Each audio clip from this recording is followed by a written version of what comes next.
Now, Executive Suite with WPRI.com reporter Ted Nesi.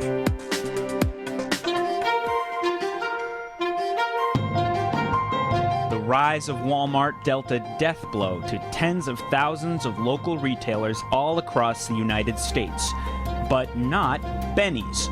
Founded before the Great Depression, the Southern New England icon is now gearing up for the 88th Christmas shopping season in its history, still owned by the same family that started it all those years ago.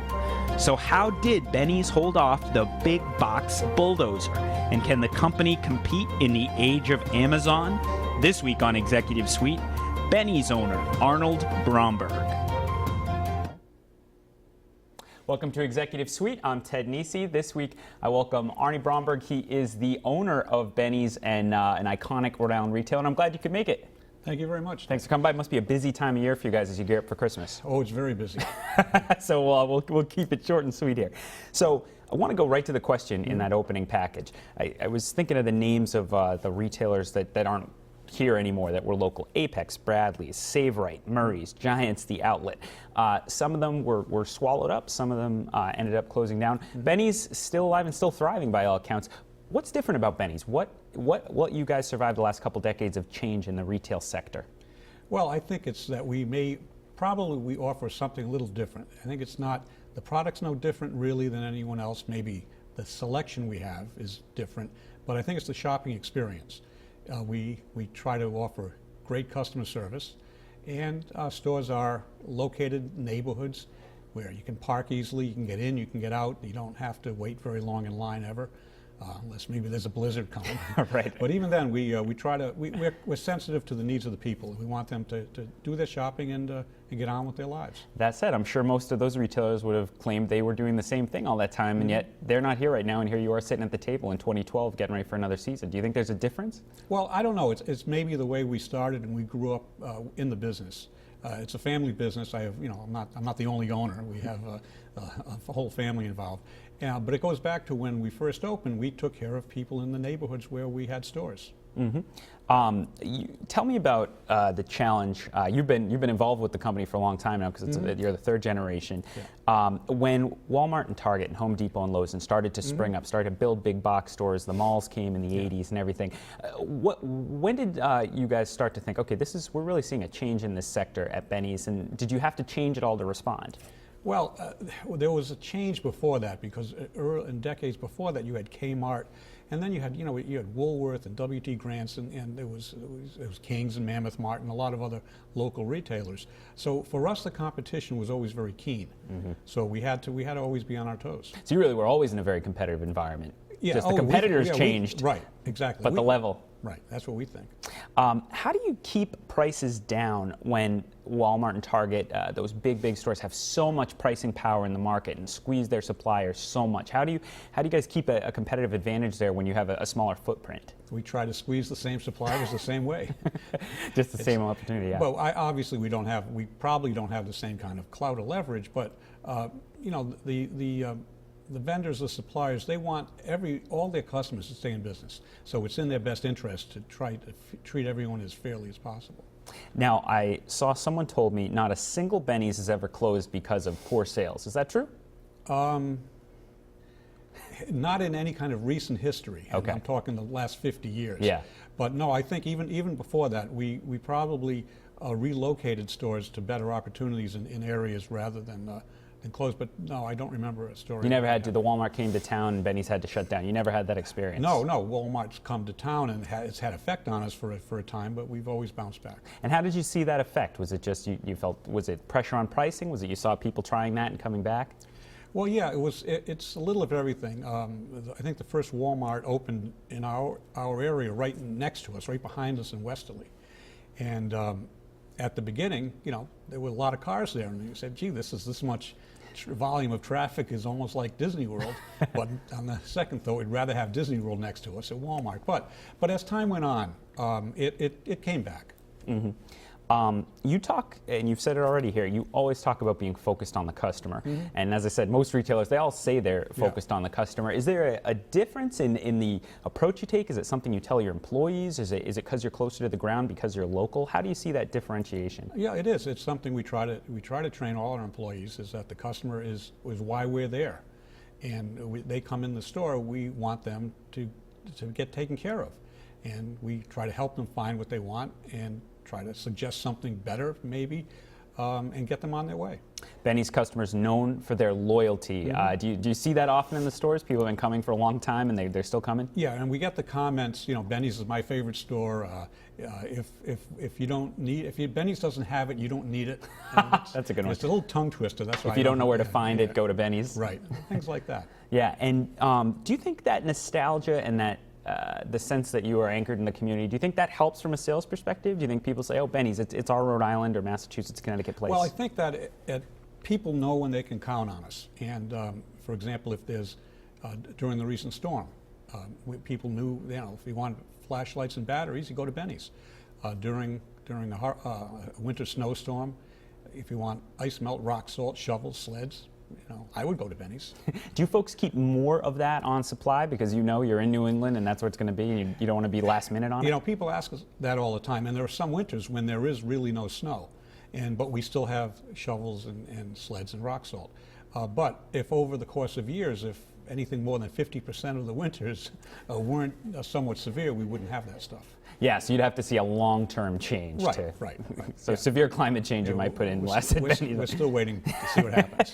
I want to ask you too about layaways.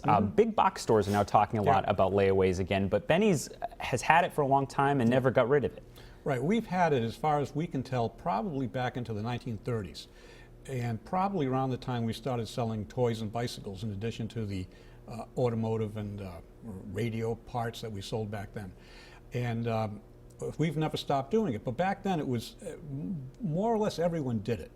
My memory goes back more into the 1960s in working, and back then people had what they call Christmas clubs with bank accounts, and the money came due at the beginning of December.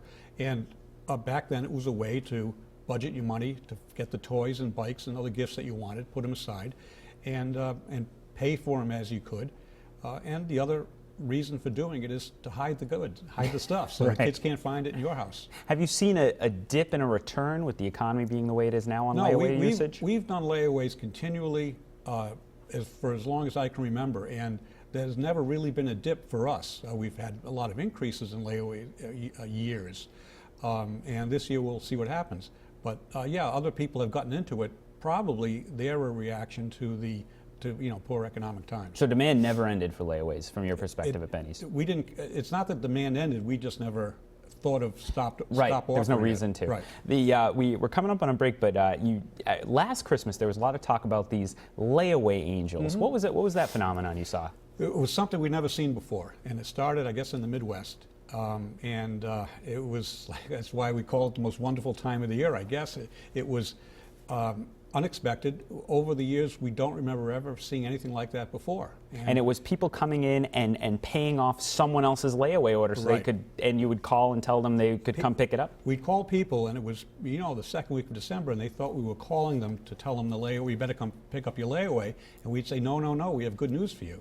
And the people were, it was very emotional for us, for the people calling, for the people doing the giving. Must have been astonishing, and you'd never seen it the whole time, and it just we'd something seen last it year. Maybe an isolated case some years in the past, but nothing like that. Think it'll happen this year? I don't know. You'll find out. Santa Claus doesn't give away his secrets. Right. All right, we're going to take a break. When we come back, more on the history of Benny's, its long history in Rhode Island since 1924. Stick with us on Executive Suite.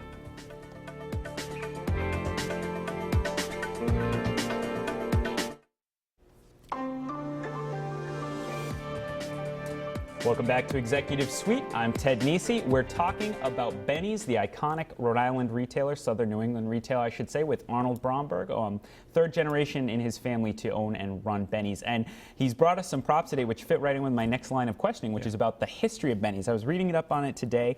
Your grandfather was Benny. Right. 1924, downtown Providence, I think where the Projo building is now. Yes. He founded it there as a tire store.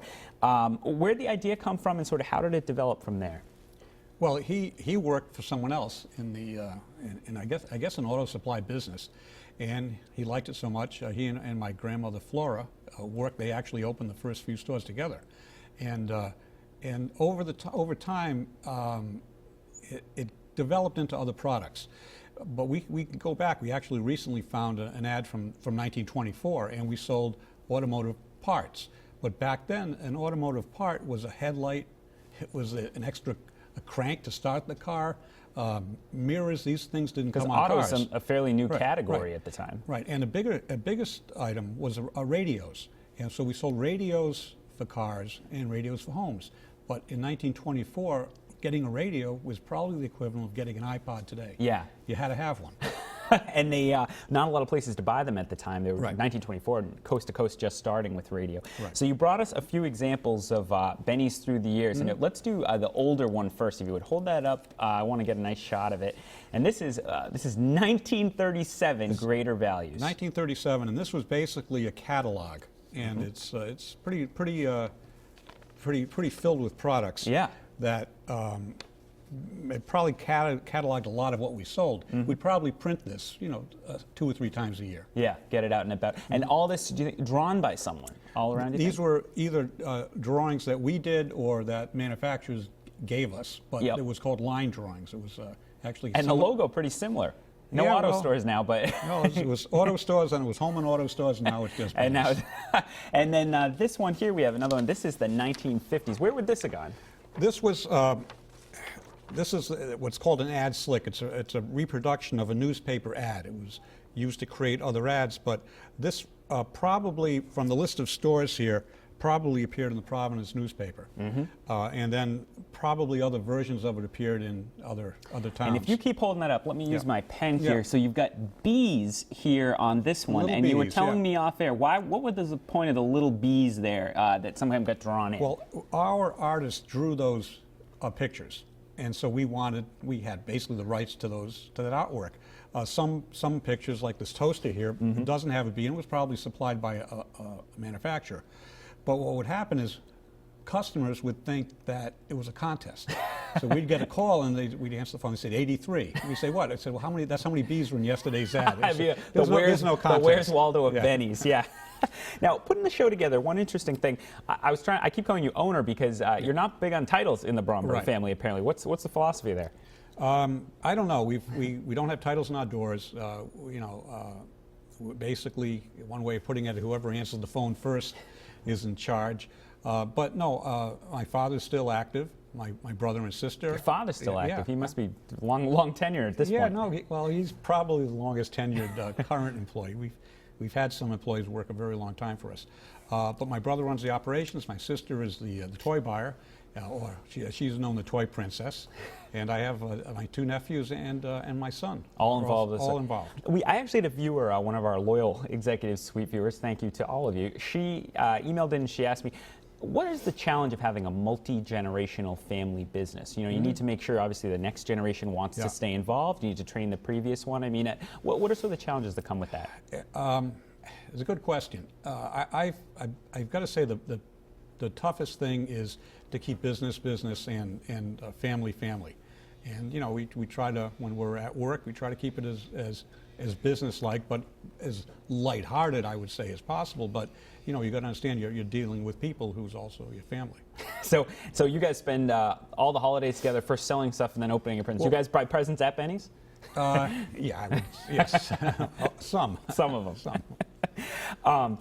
We were talking before about where Benny's is and the comparison with other stores. What's your philosophy on expansion? Benny's, you're still in 3 states, 32 stores, Rhode Island, Connecticut, Massachusetts. Haven't even gone to New York and New Jersey. Why is that? Do you ever regret that? Do you think, I wish we had a Benny's in West Virginia? Well, I don't know. I'd like to have a Benny's in Naples, Florida, maybe. But no, we've always felt that, it's the idea of being a family business. We want to be able to go to work and we go to any of our stores and get back home in the same day. And I guess we've never had any grandiose plans, and we've expanded locally where we are. In many towns where we are, we've had our 3rd or 4th location, and gone from a bigger to a biggest. Did you ever consider it? Was there ever consideration in your family of making a big push to make Benny's into, maybe make Benny's Walmart instead of Walmart? No, Walmart? I don't. Not in my generation. So I can't answer beyond that. And how about these days? You were at, I think your 31st store opened in 03, so you still do open new stores now. And what's your philosophy? How do you look at those opportunities? Well, we have 32 locations now, but no, we look at locations as they come up. We look around for different areas, and real estate develops and materializes, and we take Just the most advantage. basic thing, what the market will bear. That's right. Your employees also, you mentioned long-term. A Projo article from 1998 I read profiled one of your employees who'd been working there for 52 years at the time. He was 79. That is loyalty. Where does that come from? Yeah, that's a little more than rookie status. Yeah, right. I think a lot of it is the Rhode Island mentality. It's probably tied in with the same, I don't want to drive more than 15 minutes to go to a restaurant. You know where you grew up, you like to stick around, and people must like the environment. Apparently. So, yeah. All right, we're going to take another break. When we come back, we'll talk about Benny's approach to the future this coming Christmas season and maybe what Arnold thinks about Rhode Island's economy. Stick with us. You're watching Executive Suite.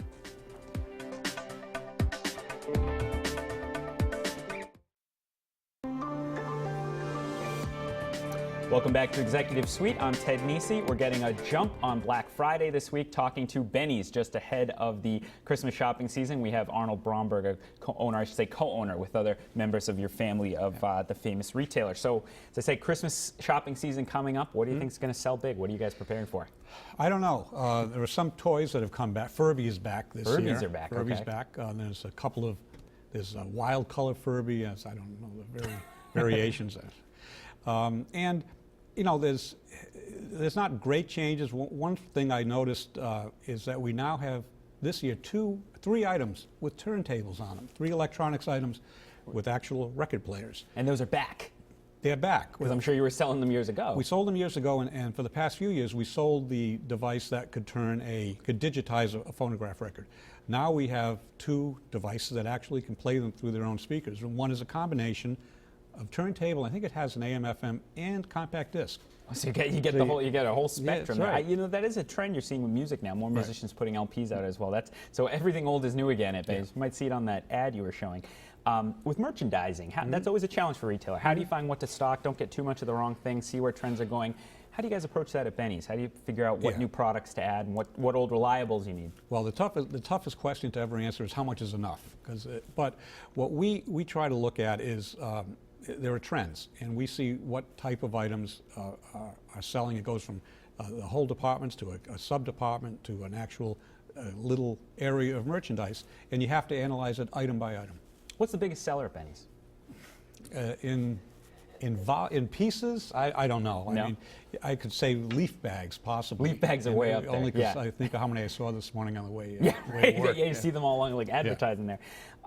Your longtime PR man, Dante Bellini of RDW Group, who I was talking to him before the show, and he said I should ask you about the Benny's smell. Oh, yeah. What about the Benny's smell? Well, I don't think about it because I've always been around it. But it started, I don't know, maybe 8 years ago, maybe longer. Matt Allen on the radio would always talk about the Benny smell. And then people started saying, oh, yeah, that's probably the tires. We've always sold tires. And I went into our warehouse where we have the tires. I think it smells like tires. It doesn't, to me, it doesn't smell like a store. But that's probably the basic essence. So the essence of Benny's comes from the tires. Yeah, it would be nice to find a way to put it in a spray or you have a candle, an air freshener or something Benny's like that. Yankee candles. Taunton Gazette asked you last month about the possibility of selling cell phones at Benny's. Would you ever consider something like that? Or well, really? yeah, we're looking at it, and it's and we'll see what happens. I mean, there was a time back in the late '70s when you couldn't sell a telephone. The only person that could sell a telephone was what they used to call Ma Bell.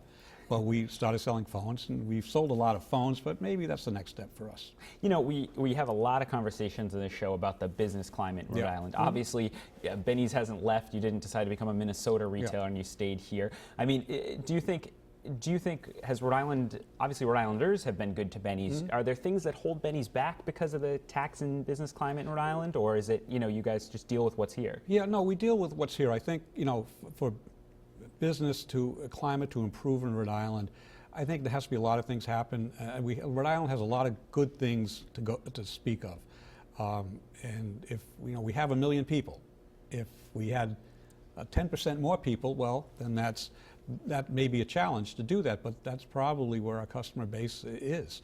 But we all love being in Rhode Island, and the things from the education we have here to the great things with food and restaurants and the local farming now. I mean, there's a lot to be proud of, and I think those things can be taken advantage of. So take more advantage of the advantages of what's here. Right. We haven't talked too much yet about e-retailing, Amazon.com and everything else. The big box stores are actually having some problems now because they got so big, but now they're facing a new competitor online. First of all, how do you view the threat, if you see it as a threat, from the rise of online retail? Well, there's there was I guess it was called showrooming, and people would go into stores and try to find an item and then go home and see how cheap they could find it online. But there's also an opposite side to that, which is to shop online, but to buy it at a brick and mortar retailer. And I think there's a different person for that shopping experience. Do you worry at all, or do you think much about the sort of the demographics of your customer base? Do you find it's a lot of older Rhode Islanders who've been going to Benny's their whole lives, and maybe young people going on Amazon.com, my generation, you need to win them over, or do you just... Well, it's that, but it's the drain of younger people who live here, people who grow up here. It's the challenge, I think, is to have them to stick around. Yeah. If you had one bit of advice for other retailers or even other business people, something you've learned that you think of frequently, what would it be? I don't know, go to law school. No. Go to law school. No, I'm kidding. No, I mean, it's a tough business. I mean, if it's a very rewarding business, but you have to spend the time. It's day in and day out detail work. And if you don't pay attention to the details, that gets away from you. How much time do you actually spend on the floor of shops, of stores, to see what's going on? I personally don't spend as much time as my brother Howard, for instance, and but it depends. I mean, I should spend more time out there, but there's only so many hours in a day. What do you look for if you go into a Benny's? I look for everything. No, really, I look from when we drive up to the building, see what it looks like, and go into the store, see how our staff is and how the merchandise is. We've got madness coming up with Black Friday. Yeah. Does Benny's go in for any of that? Do you do a midnight opening? Do you do any of that? No. No. As a matter of fact, last year and this year, we're using the slogan "Sleep in and Save." Our stores open at the normal 8:30. We want our people to eat turkey the day before. You know, that stuff into that tryptophan, that makes you tired. We want you to get a good night's sleep. And we're fresh to take care of our customers. But the things that we'll have in our ad on Thanksgiving Day, we'll have them. You don't have to get there at the first stroke of when we open to get them. Take it easy. We'll have it. We're not going to wake up at 8. You'll be all right. Come into Benny's. All right. That's all the time we have this week. Maybe people, that's good news. You can sleep in and do your Christmas shopping at Benny's on Black Friday. I want to thank Arnold Bromberg for being with me this week. I want to wish everyone a happy Thanksgiving when it comes up, since I don't see you again before that. And tune in every week here on MyRI TV for Executive Suite.